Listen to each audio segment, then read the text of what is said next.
क्या इजराइल ने हमास के सामने घुटने टेक दिए हैं? ऐसा इसलिए क्योंकि इजराइल के सबसे बड़े जनरल ने इस्तीफे की पेशकश की है। उन्होंने माना है कि हमास की तरफ से जो हमला हुआ था उन्हीं की गलतियों की वजह से था। दरअसल लेफ्टिनेंट जनरल हर्जी हेलवी इन्होंने प्रधानमंत्री के सामने लेटर लिख के कहा है कि 7 अक्टूबर 2023 को हमास की तरफ से जो हमला हुआ था, जिसमें लगभग 1100 इजरायलियों की जो मौत हुई थी, उनमें उनकी सेना की विफलता के कारण ऐसी चीजें हुई थी। दरअसल जनरल से कहा गया था कि आप 30 जनवरी 2025 तक एक रिपोर्ट बनाकर बताएं कि इसमें किस जनरल की, किस ऑफिसर की और किन किन वजहों से ये हमला हुआ था, कहां चूक हुई थी। लेकिन 30 जनवरी 2025 आने से कुछ ही दिन पहले वो इस्तीफा दे देते हैं, लेकिन कहते हैं साथ ही साथ कि वो आने वाले वक्त में जो इजरायली फोर्सेस हैं उन्हें और ज्यादा मजबूत करने में ज्यादा काम करेंगे। लेकिन ऐसे में जब हमास ने हाल ही में एक बंधक को छोड़ने के लिए, एक इजरायली बंधक को छोड़ने के लिए 33 फिलिस्तीनियों की छोड़ने की जो मांग रखी थी, उस डील को करवाने में भी इन्हीं जनरल का सबसे बड़ा हाथ था। लेकिन इजराइल में कई लोग इससे खफा थे। वो मान रहे थे कि इजराइल ने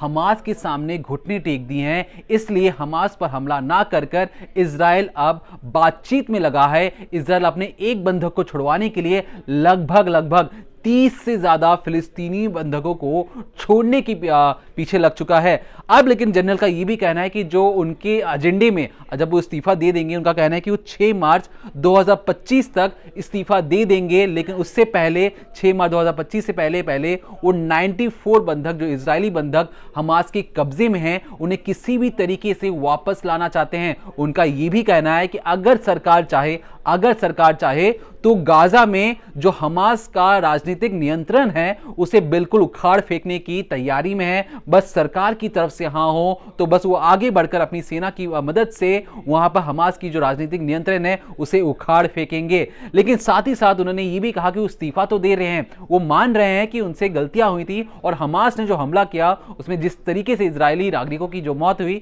उसमें वो अपनी गलती मान रहे हैं। लेकिन साथ ही साथ उन्होंने बहुत सारे दावे किए। उन्होंने कहा कि वो एक अच्छे और सक्सेसफुल जनरलों में से एक हैं। ऐसा इसलिए क्योंकि उन्होंने कहा कि जिस तरीके से हिजबुल्लाह के जितने भी आतंकी थे उन्हें मार गिराया है, एक तरीके से टेक्नोलॉजी का इस्तेमाल कर ये भी उन्हीं की बदौलत था। दूसरी चीज उनका ये भी कहना है कि असद सरकार को उखाड़ फेंकने में इजरायली फोर्सेस का बहुत अहम भूमिका थी, जिसकी प्लानिंग, स्ट्रेटेजी बनाना भी इन्हीं के एजेंडे में था।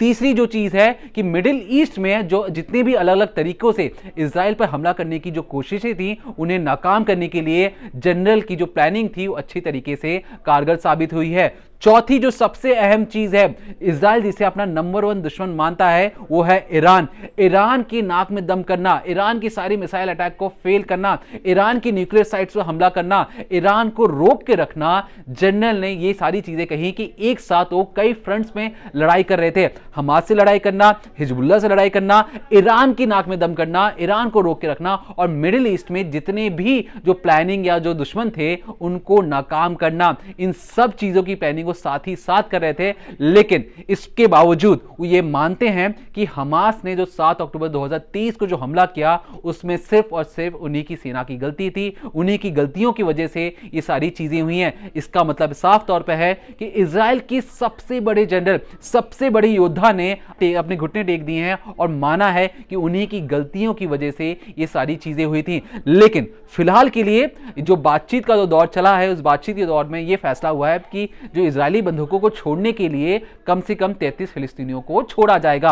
अब आप ये सोचेंगे कि इजराइल इतना ताकतवर है, इजराइल ने लगभग गाजा के 90% इलाकों में कब्जा कर लिया था। अब ऐसी कौन सी बात हो गई कि इजराइल को पीछे हटना पड़ रहा है? तो अगर आपको सिंपल शब्दों में हम समझाने की कोशिश करें तो दरअसल जब ट्रंप सरकार की बातचीत आई थी, ट्रंप ने यह साफ तौर पर कहा था कि देखिए, ट्रंप अपनी सेना या अमेरिका अपनी सेना दूसरों की लड़ाई में नहीं भेजेगा।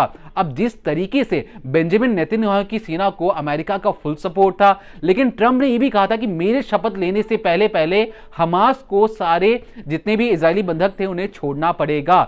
अब यहां पर हमास के पास भी दबाव, यहां पर बेंजामिन नेतन्याहू के पास भी दबाव कि किस तरीके से ट्रंप गुस्सा ना हो, ट्रंप खुश रहें, इसलिए क्योंकि आने वाले वक्त में अगर बेंजामिन नेतन्याहू गाजा पर हमला जारी रखते हैं तो हो सकता है कि अमेरिकी सेना, अमेरिकी पैसा जो इजरायलियों को मिल रहा था, ट्रंप आने वाले वक्त में उन्हें नहीं देते।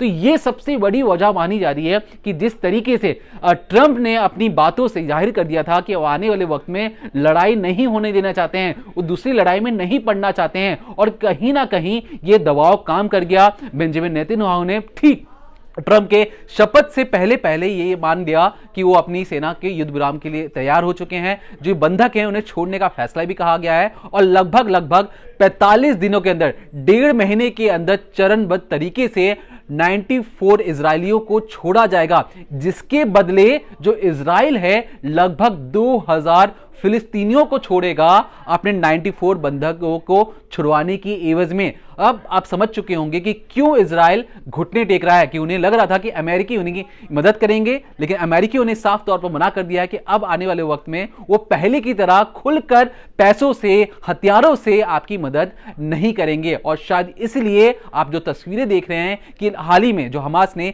3 इजरायली बंधकों को छोड़ा, जो 3 इजरायली और लड़कियां थी, उनको छोड़कर दिखाने की कोशिश की है कि वो शांति चाहते हैं, अपने लोगों के लिए खुशी चाहते हैं, और इसलिए उन्होंने 3 इजरायली बंधकों को छोड़ने के साथ साथ गिफ्ट्स भी दिया। गिफ्ट्स के अंदर नेकलेस था, सर्टिफिकेट था, और ये बताने की कोशिश थी पूरी दुनिया को कि देखिए हम शांति चाहते हैं। अब ये इजराइल पर डिपेंड करता है कि इजराइल चाहता है कि नहीं चाहता कि शांति बनी रहे या ना बनी रहे। लेकिन आपको ये भी बता दें कि जो इजराइल के डिफेंस मिनिस्टर है, उन्होंने अपनी इस्तीफे की पेशकश की है और कहा है कि जिस तरीके से बेंजामिन नेतन्याहू ने घुटने टेक दिए हैं, ये कहीं से भी जायज नहीं है। इजराइल चाहकर जो 90% इलाके में जो गाजा का जो इलाका था, इजराइल ने उसे कब्जा कर लिया था। अगर इजराइल चाहे तो पूरे गाजा पे कब्जा कर कर जो हमास का राजनीतिक नियंत्रण है फिलिस्तीनियों पर, उसे बिल्कुल काट देना चाहता है, हमास को जमीन चढ़ाना चाहता है। लेकिन बावजूद इसके, इतने सक्सेस पाने के बावजूद अब इजराइल को पीछे हटना पड़ेगा। जो उनकी रणनीति बनी है, जिसमें सीज फायर की जो बातें कही जा रही हैं, बंधकों को छोड़ने के साथ साथ कई मीटर पीछे, कई किलोमीटर पीछे अब इजरायली सैनिकों को आना पड़ेगा, और कहीं ना कहीं हमास फिर से जिंदा होगा, हमास फिर से वापस आएगा, और इजराइल इस चीज को बर्दाश्त नहीं कर पा रहा है।